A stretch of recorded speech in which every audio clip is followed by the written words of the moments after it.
Escuta, meu irmão, essa mensagem que o Mestre envia com amor. É luz iluminando tua roupagem pelos caminhos da dor. Perdoa quem te ofende, calunia. Esquece todo mal e encontrarás alegria. Perdoar sem por humilhação é ter Jesus no coração. Perdoa com sinceridade e encontrarás felicidade. Transforma o ódio em amor, o espinho em perfumada flor. Segue na vida sempre amando e ao inimigo perdoando. Segue na vida sempre amando e ao inimigo perdoando.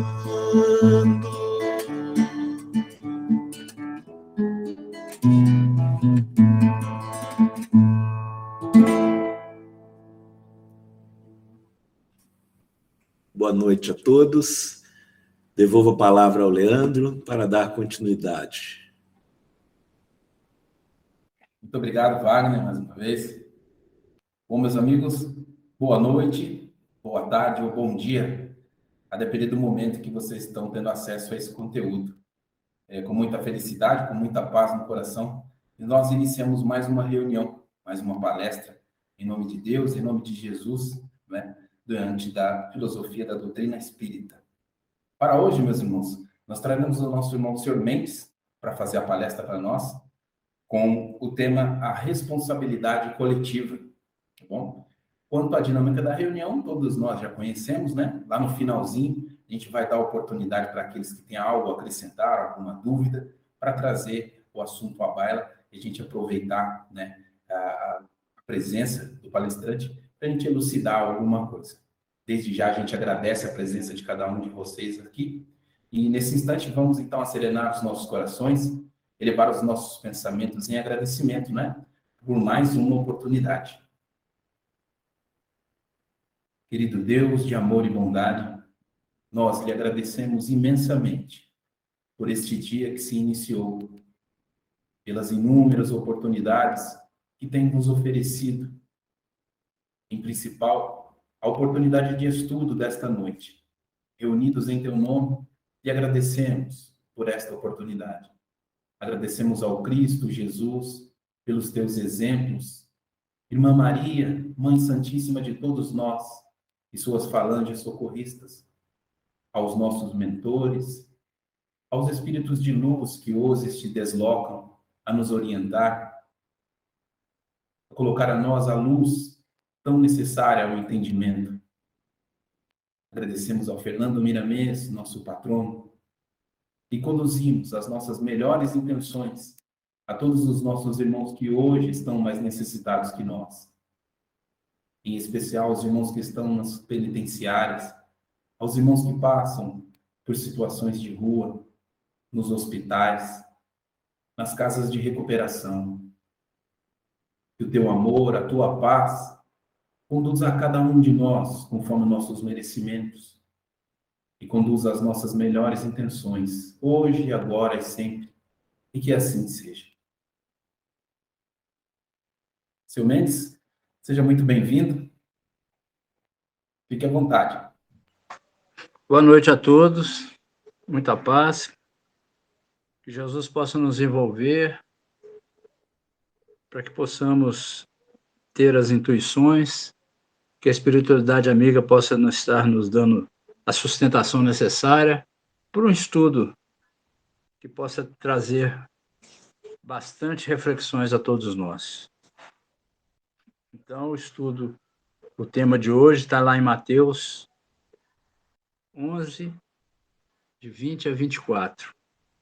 É a responsabilidade coletiva. O próprio nome já diz, né? Responsabilidade coletiva é responsabilidade de um grupo, de uma cidade, de uma fraternidade, né? De um país, uma responsabilidade perante as leis divinas, né? Então, a passagem de Mateus diz o seguinte: naquele tempo, Jesus começou a censurar as cidades onde fora realizada a maior parte de seus milagres, porque não se tinham convertido. Então, Jesus começou a censurar aquelas cidades onde ele pregou o evangelho, onde ele viveu junto com o povo os ensinamentos, né, onde ele fez os milagres, fez as curas, e eles não levaram em conta, não deram a menor confiança, vamos assim dizer, a esses ensinamentos, às atitudes de Jesus, ao exemplo que ele dava ali, vivendo pessoalmente os ensinamentos do Cristo, de Deus, da lei de Deus. Então, ele estava censurando essas cidades, né? Então, ele fala: ai de ti, Corazim, ai de ti, Betsaida, porque se os milagres que se realizaram no meio de vós tivessem sido feitos em Tiro e Sidônia, há muito tempo eles teriam feito penitência, vestindo-se de cilício e cobrindo-se de cinza. Então, ele deu o exemplo aqui de Tiro e Sidônia, que eram duas cidades lá, bem mais lá da época de Moisés, lá antes, né, bem antigas, né, que eram cidades que ficaram poderosas em termos de riqueza, eram cidades portuárias, né, que tinham comércio, um grande comércio, e que foram destruídas, né? Foram invadidas, foram destruídas. Tiro e Sidom foram destruídas eu acho que foi um terremoto, foi terremoto que destruiu a cidade. Então, dizimou praticamente essas cidades. E ele continua: pois bem, eu vos digo, no dia do julgamento, Tiro e Sidônia serão tratadas com menos dureza do que vós. E tu, Cafarnaum, acaso serás erguida até o céu? Não, serás jogada no inferno. Porque se os milagres que foram realizados no meio de ti tivessem sido feitos em Sodoma, ela existiria até hoje.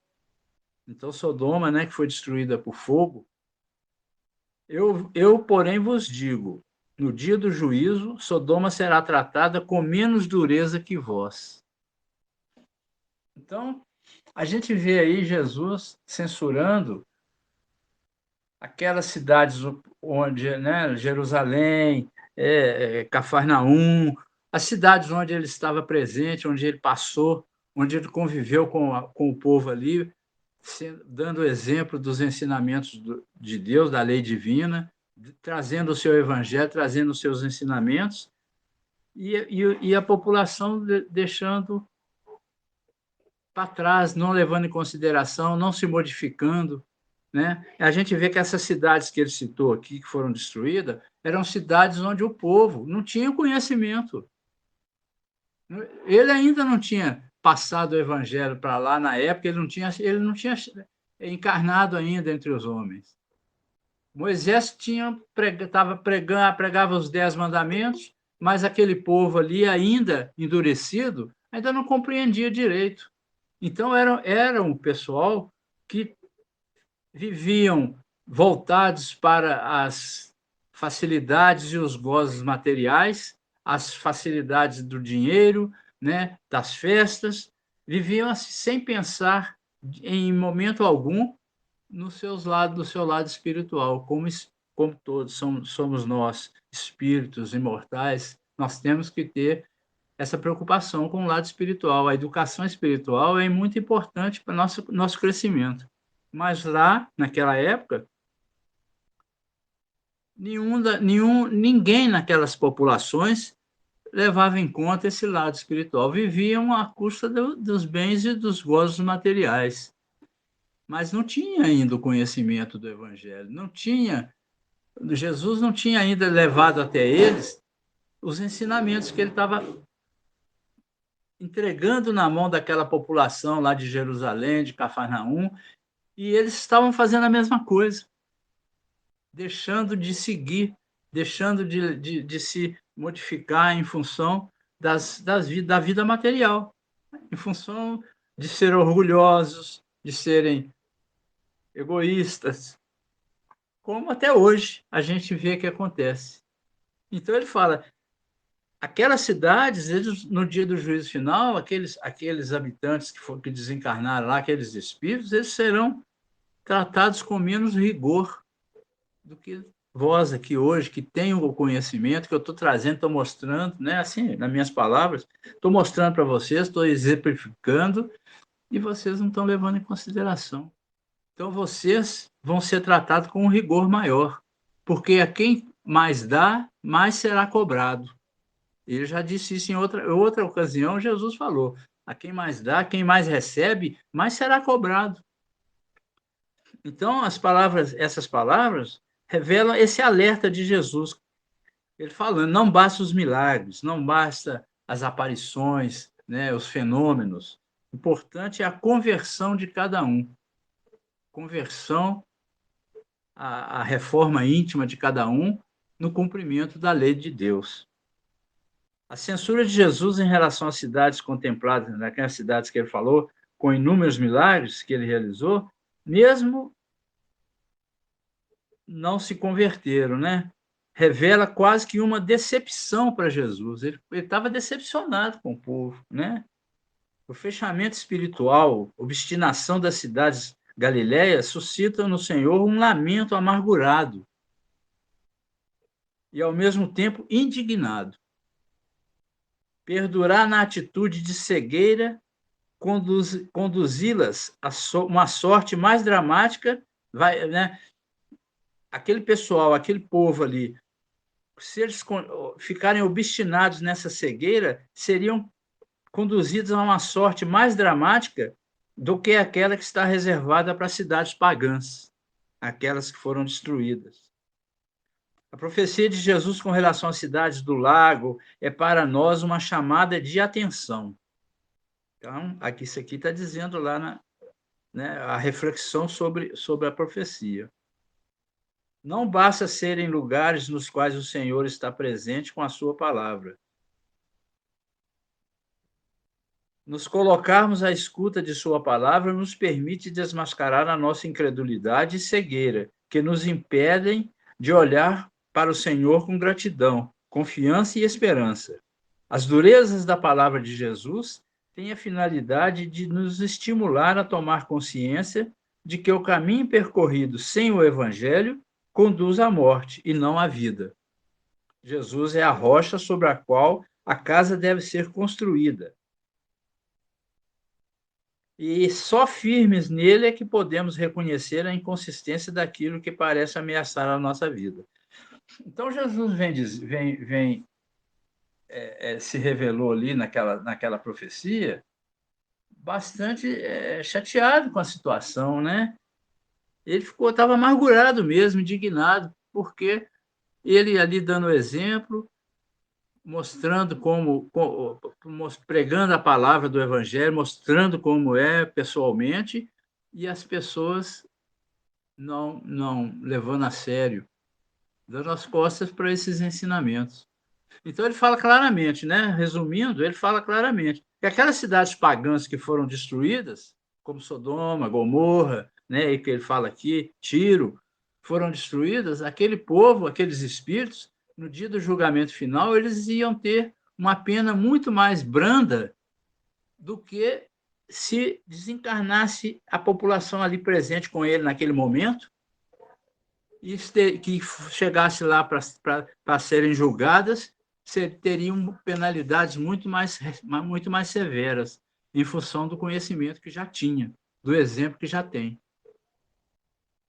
Isso me faz lembrar da parábola do Lázaro e do rico, né? Que é o Lázaro muito rico, o rico lá, o Lázaro pobre, vivia às portas, né, da casa do rico, comendo das migalhas que caíam do rico. O rico, aquele rico, não prestava a mínima atenção a ele vivia ali mendigando as migalhas da mesa do rico.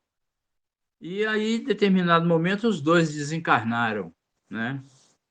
Chegou lá no plano espiritual, eis que o rico se depara num ambiente, num local, uma zona umbralina, uma zona de sofrimento, uma zona de muito sofrimento.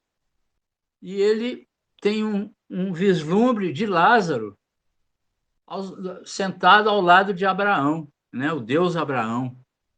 E ele fica perplexo com aquilo. Ele fala: meu Deus,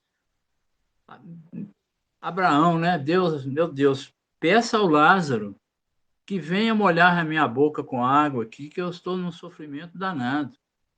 E o Abraão fala para ele: infelizmente não é possível, porque entre você e o Lázaro aqui existe um abismo muito grande. Então, ele fala com Abraão: então pede ao Lázaro para ir à casa dos meus irmãos e mostrar para eles o que é que está acontecendo comigo aqui, para que eles mudem o proceder deles, né? Porque eles, o irmão do rico, os irmãos dele viviam como ele, né? Na opulência, sem caridade, no orgulho, no egoísmo, né? Aí o Abraão fala: olha, não adianta eu mandar o Lázaro lá falar com seus irmãos, pode até aparecer um espírito lá na frente deles que eles não vão dar ouvidos. As escrituras já foram divulgadas, existem as escrituras, eles têm que estudar essas escrituras e se modificarem. Estão lá os ensinamentos. Então não adianta fazer milagre para eles, levar, aparecer você, o Lázaro lá, não adianta. Então ele vem provar para a gente que nós, infelizmente, vivemos ainda num mundo de expiação e provas, nós somos ainda espíritos de uma categoria ainda inferiorizada, estamos no crescimento, estamos desenvolvendo, mas não adianta os milagres, nós somos incrédulos. Mas aquele que muito recebe, muito será cobrado. Então, em função da vida que nós temos hoje, dos consoladores que foram mandados para nós, tem a lei de Moisés que trouxe os 10 mandamentos, para que aquele povo pudesse modificar o seu proceder, né, em função dessa lei de Deus. Tem Jesus como segunda revelação, que veio trazer a lei do amor. Moisés trouxe a lei da justiça para estimular aquele povo e fazer com que eles modificassem os seus procedimentos. Jesus veio trazer a lei do amor, ensinar que é amar ao Deus sobre todas as coisas e ao próximo como a si mesmo. Amar ao próximo como a si mesmo engloba aqueles 9 mandamentos restantes que Moisés trouxe. Amar a Deus amar ao próximo como a si mesmo é a própria lei da caridade. E a caridade, como entendia Jesus, é aquela caridade benevolente, indulgente, de perdoar as ofensas. Então nós devemos, né, ali está na lei, nós devemos ser benevolentes com o nosso irmão, para procurar nos colocar no lugar dele, compreender a situação em que ele se encontra, compreender a situação de conhecimento dele, da própria lei, né, as fragilidades que ele passa, e ser indulgente com as suas faltas, procurar ajudá-lo sempre que nós tivermos oportunidades, sem mesmo esperar que ele solicite essa ajuda. Perdoar aqueles que venham a nos ofender, porque sabendo da situação deles, do sofrimento que passam, das dificuldades que carregam, nós precisamos compreender essa situação e perdoar as suas atitudes. Não é guardar mágoa. Então, isso é a caridade que Jesus veio trazer até nós. E nós, tendo conhecimento dessas leis, dessas orientações que Jesus trouxe, nós temos que procurar modificar nosso meio de vida, modificar nossas atitudes, porque nós não podemos alegar ignorância. Então, muito será cobrado daquele que muito sabe. Nós estamos sabendo demais já.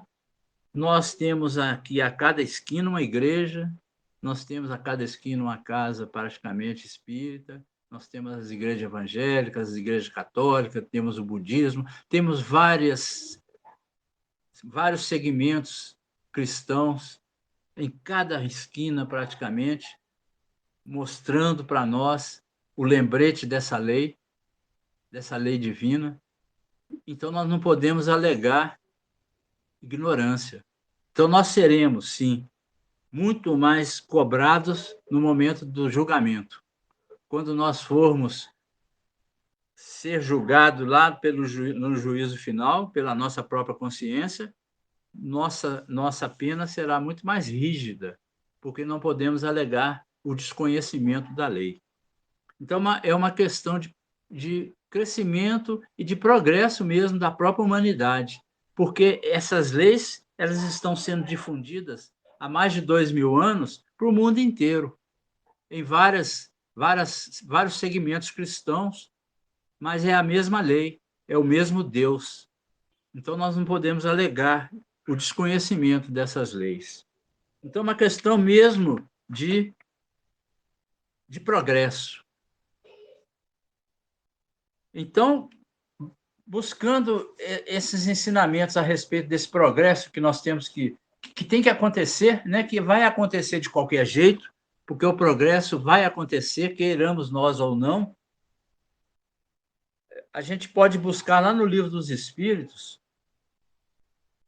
na questão 779, onde Allan Kardec pergunta para a espiritualidade o seguinte: o homem tira de si mesmo a energia progressiva ou o progresso não é mais do que o resultado de um ensinamento?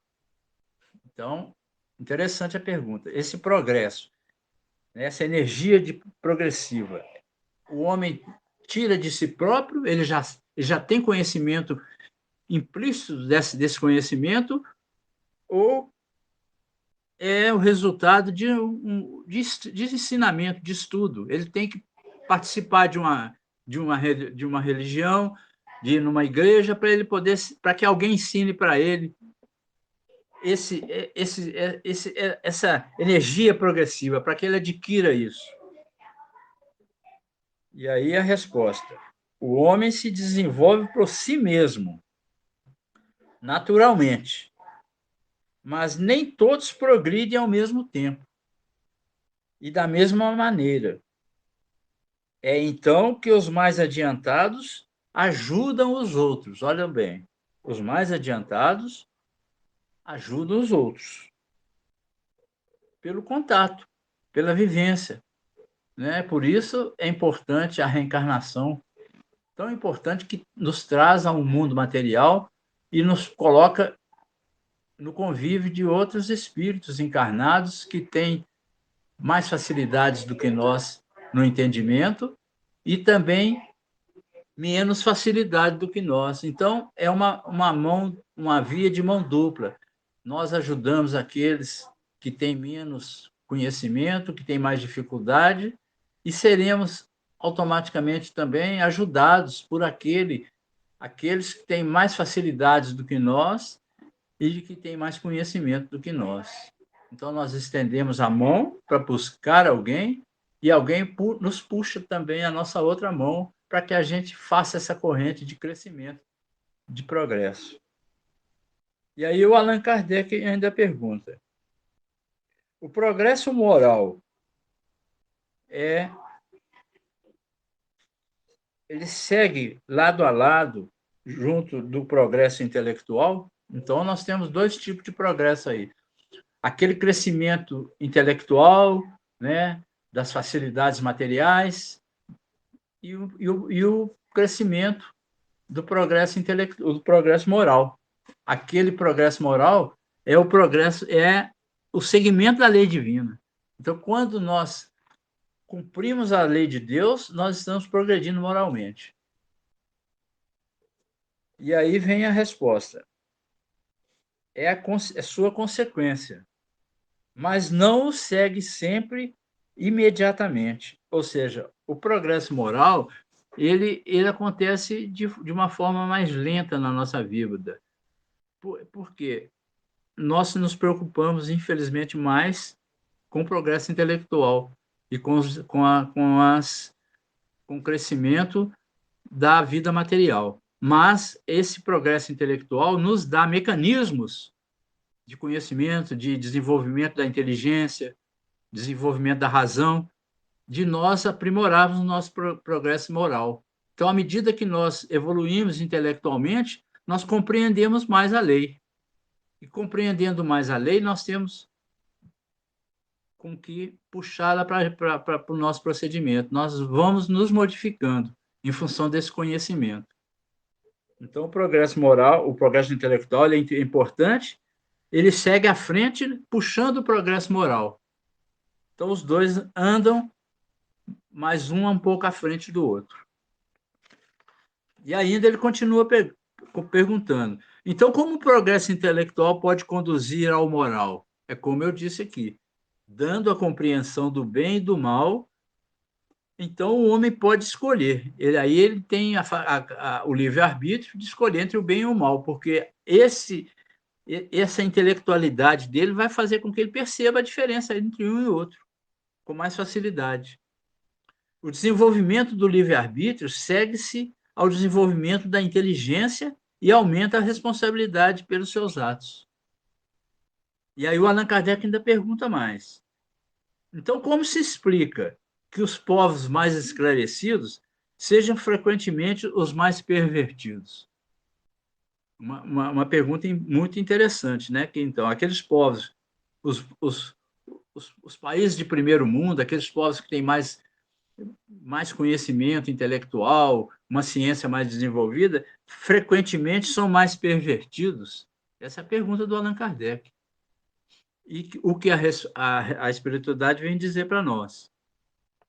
O progresso completo é o alvo a atingir. Mas os povos, como os indivíduos, não chegam a ele senão passo a passo. Até que tenham desenvolvido o senso moral, eles podem servir-se da inteligência para fazer o mal. A moral e a inteligência são duas forças que não se equilibram, senão com o tempo. Então, o progresso intelectual, né, desenvolvimento da inteligência, antes de equilibrar com o desenvolvimento moral, antes de puxar o progresso moral para si, ele faz uso do seu instinto. O homem, quando fomos criados simples e ignorantes, era o instinto que nos conduzia, o instinto que é o instinto de conservação, né? Aquele instinto que nos faz querer fugir dos perigos e querer as coisas que a gente precisa, a alimentação, aquele negócio todo, no início da nossa criação, aquele instinto animal. Esse instinto ele é subjugado pela nossa razão, à medida que vamos desenvolvendo a inteligência e a razão. Mas até que a gente consiga usar essa inteligência e extrair do conhecimento a parte moral, para o nosso desenvolvimento, nós utilizamos dessa inteligência para poder fazer com que os nossos instintos animais sejam sejam favorecidos. Ou seja, a gente vai agir com inteligência para poder enganar o outro, a gente vai agir com inteligência para poder mentir, para poder fraudar as coisas, para poder usurpar o direito do outro. Então, até que a moral seja enxergada por nós e nós, através dessa percepção, mudemos a nossa atitude, a gente começa a usar desse desenvolvimento intelectual para fazer mal. É o que acontece com as grandes potências, porque o progresso moral ele é muito lento, né? A caminhada dele é lenta ainda. É o que fala aqui. E aí o Allan Kardec continua perguntando: é permitido ao homem deter a marcha do progresso? Então, nós podemos parar de progredir? E a resposta ali em cima da pinta, ó, não, não podemos. Mas pode entravá-la algumas vezes. Nós podemos retardá-la algumas vezes, não detê-la.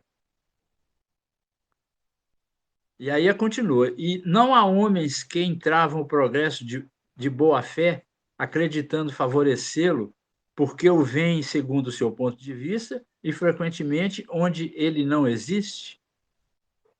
Aquelas visões enganosas, né? E o que vem a pergunta: pequena pedra posta sobre a rocha de um grande carro sem impedi-lo de avançar. Então o progresso ele vai sempre acontecer, queiramos nós ou não. Nós podemos procurar retardar esse progresso, mas ele sempre vai acontecer, porque é uma lei divina, a lei do progresso. O aperfeiçoamento da humanidade segue sempre uma marcha progressiva e lenta. Então a humanidade vai sempre caminhar lentamente? E a resposta vem: ao progresso regular e lento, que resulta da força das coisas, que as coisas acontecem na hora certa.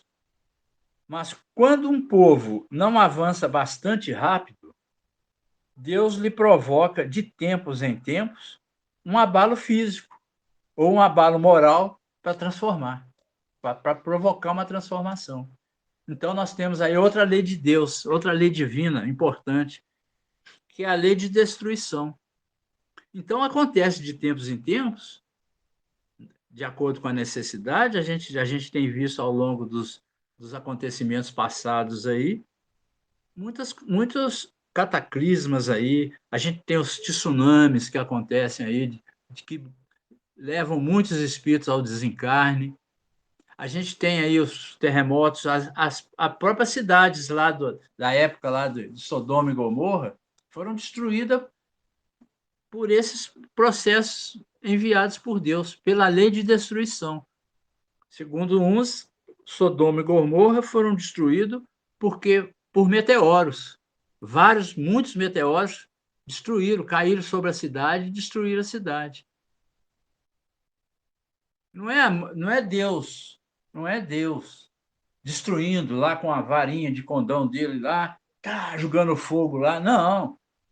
A própria natureza, se valendo da lei de causa e efeito, das necessidades de evolução, de crescimento, ela age de acordo com essas necessidades. Então, esses meteoros caíram naquela cidade porque estava na hora, realmente, daquele povo desencarnar. O povo de Sodoma e Gomorra era uma raça que estava ali totalmente entregue às orgias materiais, aos bens materiais, às coisas, ao orgulho, ao egoísmo. Ninguém não tinha amor ao próximo, não tinha nada.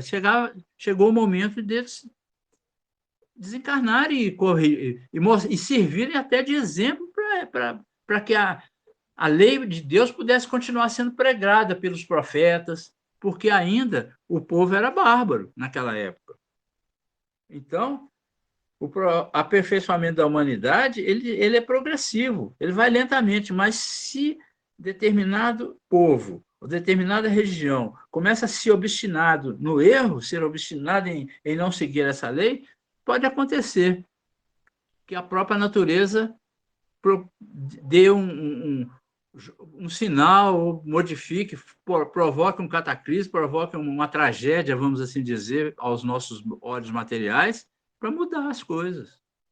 A gente está vendo aí a Covid-19, isso é uma mão de Deus trazendo para nós alerta, que nós podemos observar nossa vida até então, os nossos objetivos, as nossas prioridades. Será que as nossas prioridades, nossos objetivos até então, tá de acordo com essa lei de Deus? A gente está sendo orgulhoso, sendo egoísta, pensando em ter cada vez mais, sem pensar no outro? Quantas pessoas passam fome hoje? Quantas pessoas estão nas ruas, desabrigadas? Então, assim, é a natureza trazendo os alertas, porque a dor e o sofrimento é alerta para que a gente possa pensar na nossa vida, pensar na nossa caminhada, o que nós devemos fazer ou não.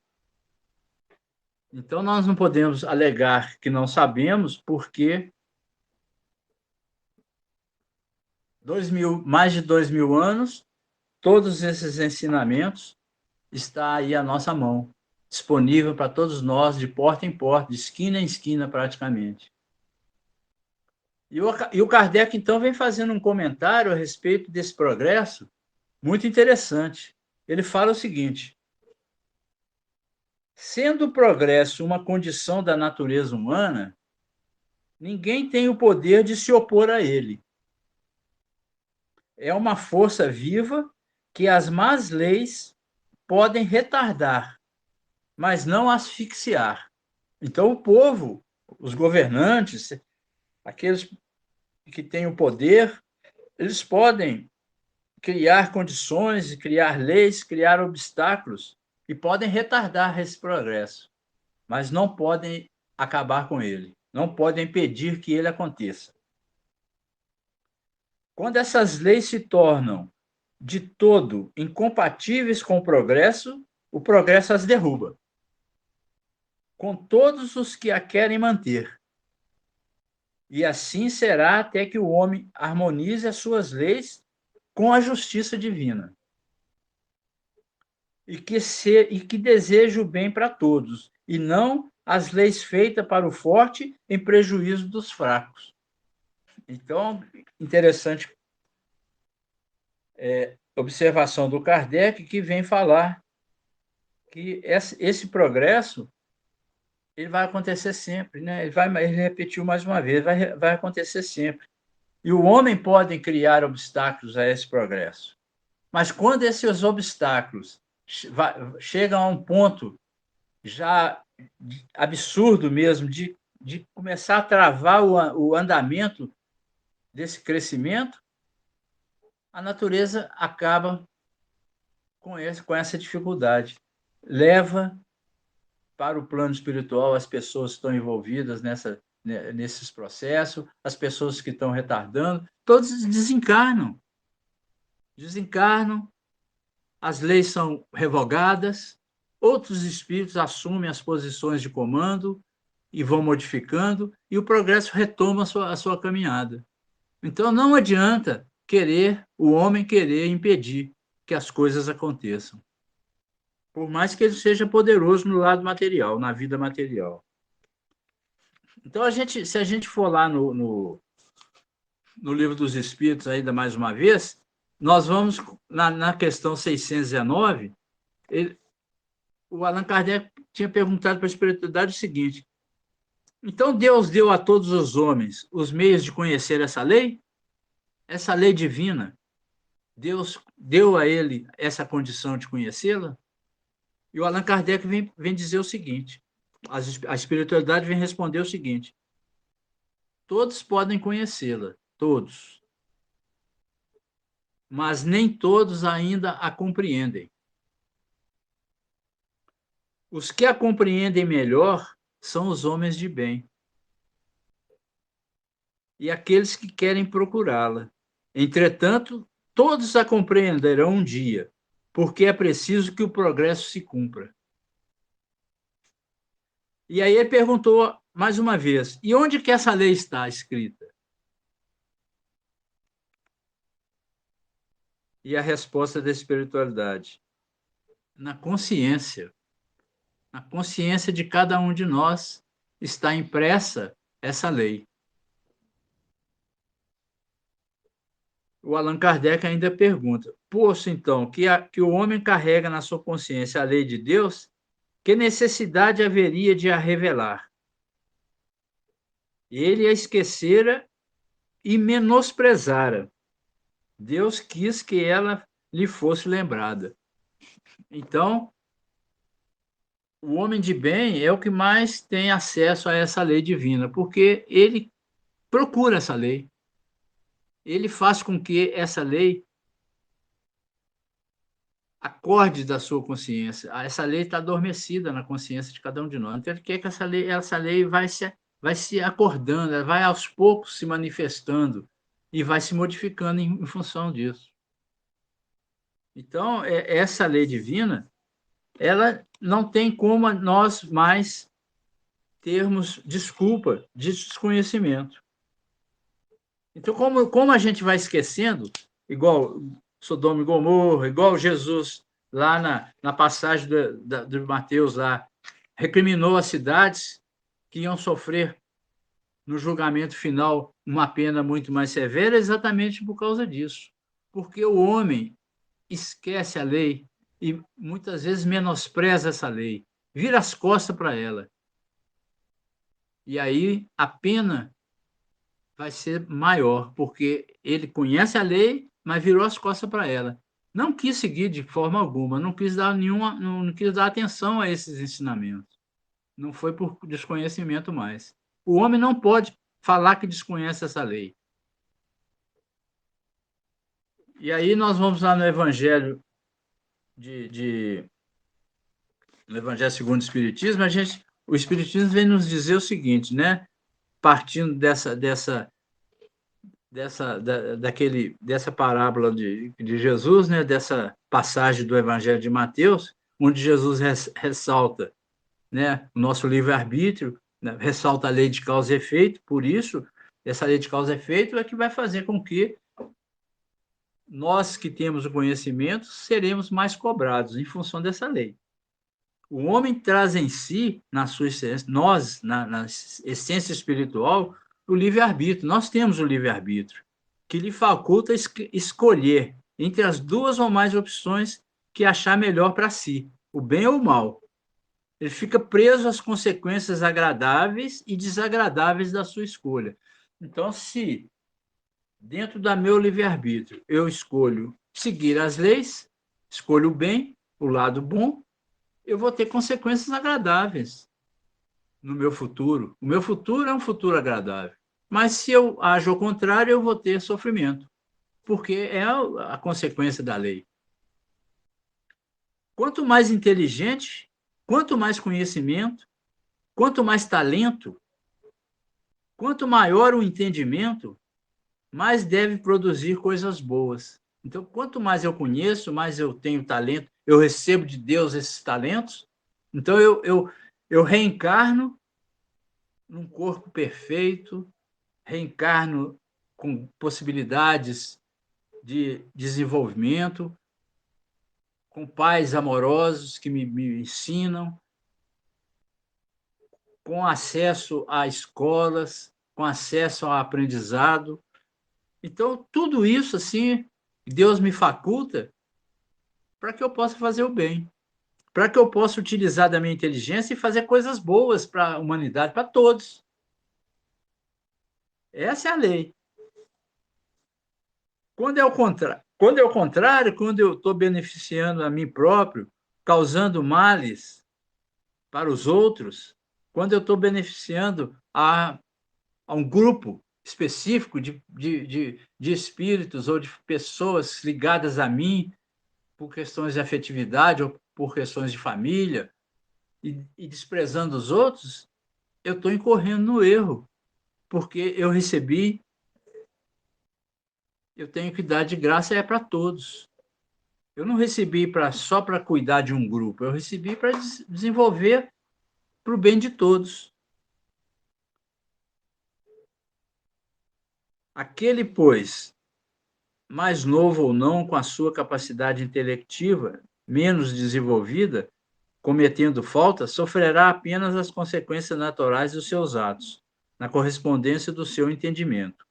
É assim que a lei de causa e efeito se processa, numa perfeita justiça, exigindo de cada um apenas o que pode dar. Então, assim, à medida que você vai aprendendo, você vai sendo mais cobrado, mas essa lei de causa e efeito, ela vai agir na nossa vida de acordo com esse entendimento nosso. Então, dois espíritos, duas pessoas podem cometer o mesmo erro. As consequências não necessariamente serão as mesmas para um e para o outro. Porque um pode ser um espírito ainda em desenvolvimento mais atrasado, que não tenha um conhecimento mais avançado do que o outro.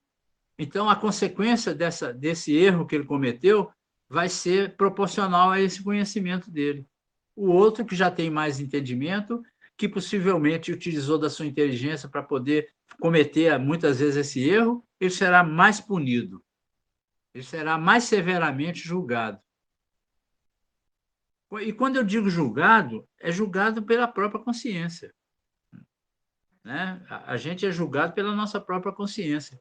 Por que pela nossa própria consciência? Porque nós, quando desencarnamos, que chegamos ao mundo espiritual, nossa visão é puramente espiritual. Nós vamos ter um momento em que estaremos completamente desligados da matéria. Por isso, nossa visão espiritual vai nos fazer com que a nossa consciência cobre de nós mesmos o valor exato da falta que devemos. Ao passo que, quando estamos encarnados, nós falseamos essas nossas atitudes. Nós podemos nos enganar, mas no plano espiritual, não. No plano espiritual, a vida espiritual é mais importante. Nós temos uma visão do nosso futuro, nós temos a visão do que está retardando esse meu futuro. Então, se eu tenho a visão do que está retardando esse meu futuro, eu vou trabalhar para poder acabar com esse retardamento. Mesmo que para isso eu tenha que escolher encarnações de sofrimento. Eu escolho encarnações de sofrimento. Como a maioria dos espíritos encarnados que sofrem em diversas situações, foram sofrimentos escolhidos por eles próprios, porque perceberam, no momento de fazer seu plano reencarnatório, que precisavam passar por isso, porque estavam enganados, porque criaram dificuldades na lei, criaram desarmonia na lei. Então, procuraram, da forma mais justa possível, ter as suas reencarnações de expiação, porque nós estamos no mundo de provas de expiação.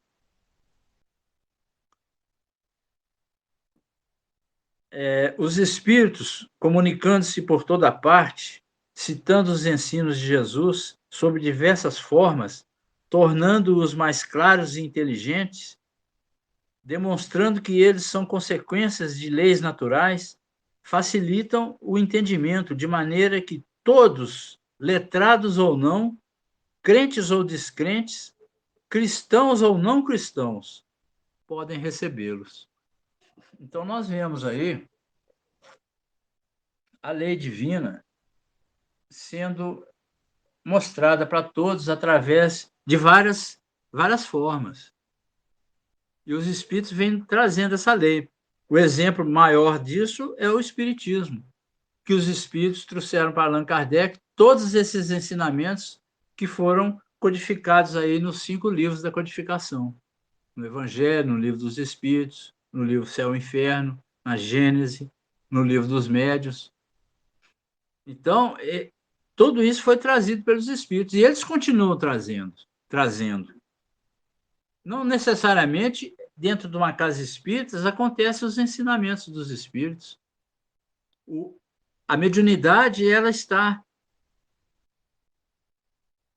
disponível, vamos assim dizer, para todo mundo, para todos os espíritos encarnados, sejam espíritas ou não, tenham religiões ou não, sejam inteligentes, intelectualmente falando, ou não, sejam ricos ou pobres.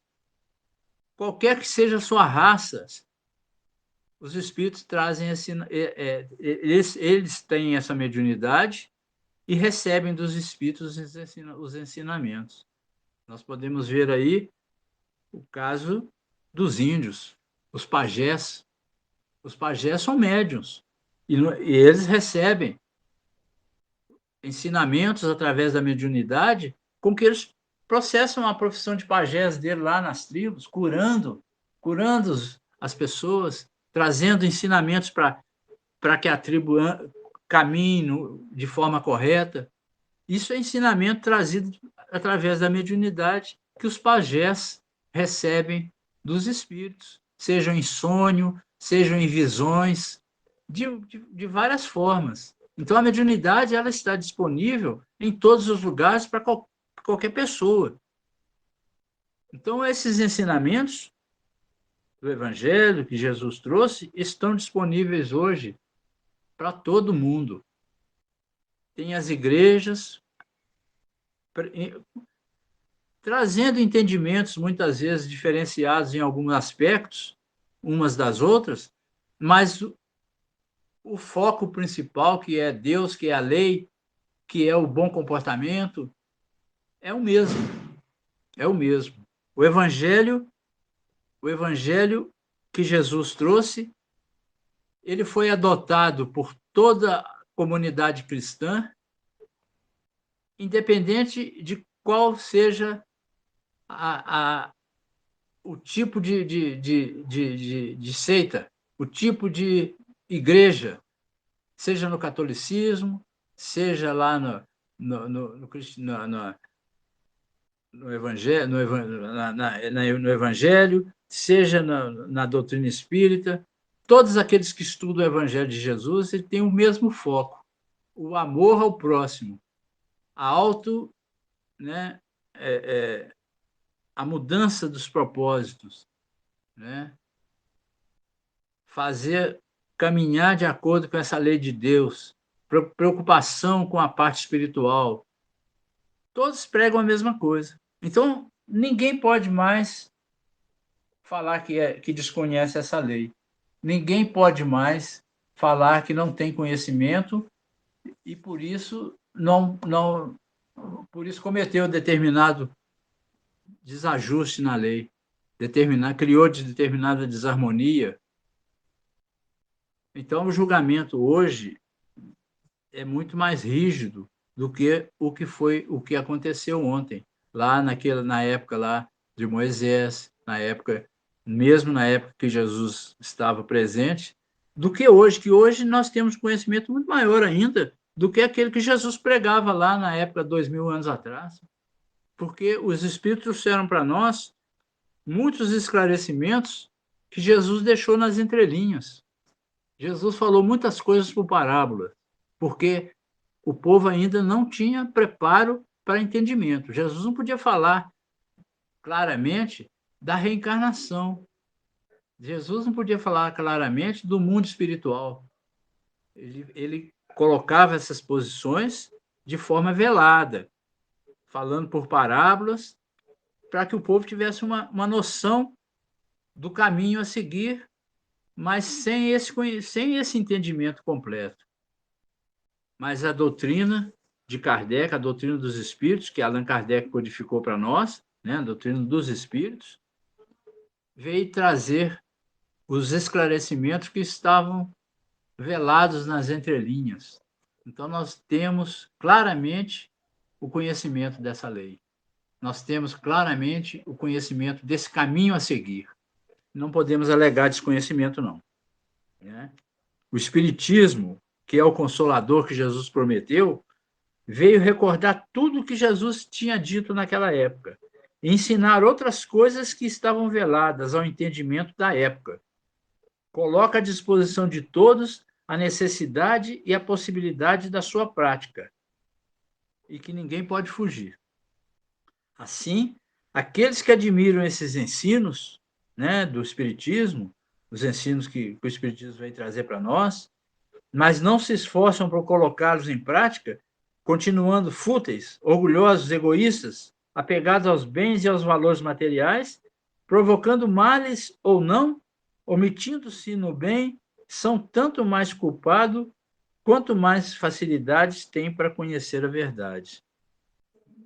Então, é o alerta de Jesus, né? A gente tem que procurar esses conhecimentos que temos da doutrina espírita, que nós somos privilegiados. Nós temos essa doutrina maravilhosa que vem trazer os esclarecimentos a todas as dificuldades, as dúvidas que a gente possa ter. Os livros da codificação, o livro dos Espíritos, o Evangelho, o livro dos médios, o céu e o inferno, nos esclarecem qualquer dúvida que a gente possa ter a respeito da própria vida, a respeito da nossa caminhada, a respeito de quem somos nós, qual que é o nosso objetivo aqui, por que estamos aqui, nesse corpo de carne. Nos mostra as várias moradas na casa do Pai que Jesus pregou, falou que existe várias moradas na casa do meu Pai. Vem nos mostrar que esses mundos estão lá à disposição de todos nós. São mundos felizes, são mundos mais desenvolvidos, que nós não somos proibidos de acessar esses mundos. Mas nós temos que seguir a lei para isso. O nosso ingresso de entrada nesses mundos é essa lei de Deus. São essas leis que Jesus resumiu em dois capítulos, em duas apenas. Amar a Deus sobre todas as coisas, importante a gente amar a Deus, respeitar, reconhecer Deus como Criador, como Pai bondoso que é, Pai que não nos deixa faltar nada, Pai que não tem privilégio, não nos dá privilégio nenhum, que é justo, e que muitas vezes nós não entendemos o que Ele nos fala, o que Ele nos mostra, o que Ele nos manda. Nós agimos com os nossos olhos voltados para as coisas materiais, desprezando as coisas espirituais, virando mesmo as costas para esse lado espiritual. E esse Deus maravilhoso que está sempre, né, como Pai, nos esperando chegar até Ele de volta como filho pródigo.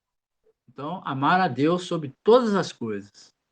E amar ao próximo como a si mesmo. Amar ao próximo, que é uma coisa simples, né? Aparentemente, amar ao próximo como a si mesmo. Mas para amar ao próximo como a si mesmo, é aí que nós temos que começar a observar essa lei, mudando em nós nosso comportamento. Não é observar os defeitos do nosso irmão, não. É observar os nossos defeitos.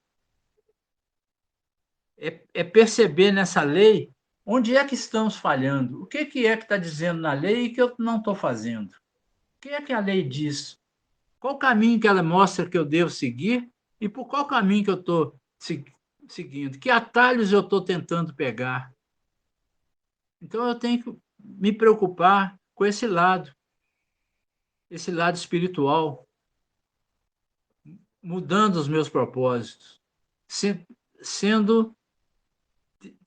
tendo essa fé raciocinada, essa fidelidade aos ensinos do Cristo, fidelidade ao Cristo. Dar a mão ao Cristo, trazer o Cristo para dentro da nossa casa, é muito fácil, é só seguir a lei. Venha a mim todos vós que estáis cansados e fatigados, que eu vos aliviarei. Aliviará, sim. Como eu vou até Ele? Eu posso ir até Jesus a qualquer momento que eu quiser, desde que eu siga o caminho. E o caminho é a lei. Meu fardo é leve, meu jugo é suave, porque é só essa lei. Não tem mais nada. É só essa lei que eu tenho que seguir. Amar ao próximo como a si mesmo. Fazer ao outro aquilo que eu gostaria que fizesse a mim. Ou não fazer ao outro aquilo que eu não gostaria que fizesse a mim. Não julgar, ser benevolente com o nosso irmão. Ser indulgente com as suas faltas. Não divulgar para ninguém. Não precisa eu colocar no jornal que fulano faz isso, fulano é assim, a ciclano é desse jeito, não. De forma alguma.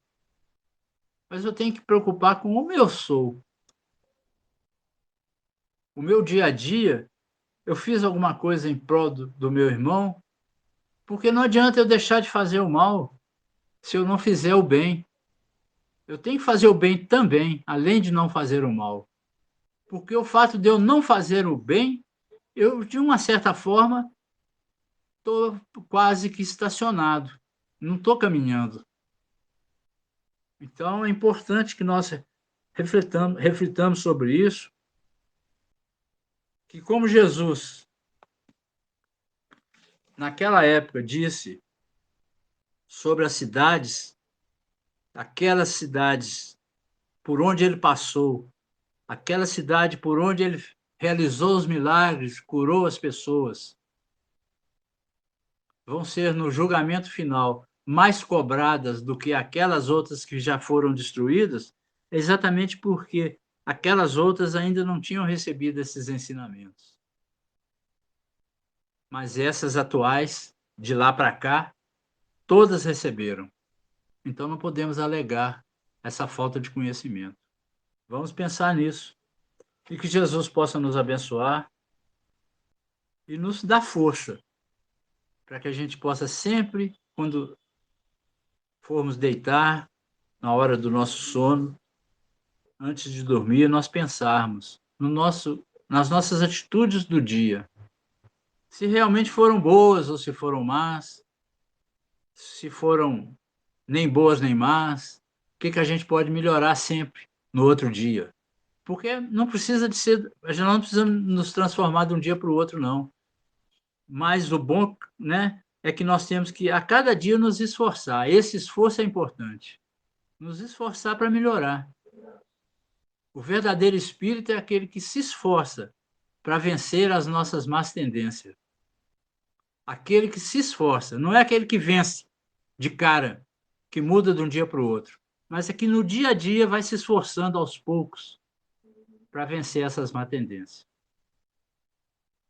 Acho que chegamos no final. Eu agradeço a atenção de todos vocês. Tem alguma pergunta, alguma questão aí a ser respondida? Leandro? A gente deixa à disposição agora, pessoal, aqueles que quiserem trazer algum complemento, né? Principalmente a Vicentina, né? A Tina, ela disse que a palestra está sendo muito rica. Ela teve que desconectar por um problema técnico lá, né? Mas, sem dúvida, a palestra de hoje fez bastante efeito para ela. Agradeço ela. Então, vou agradecer a todos pela atenção.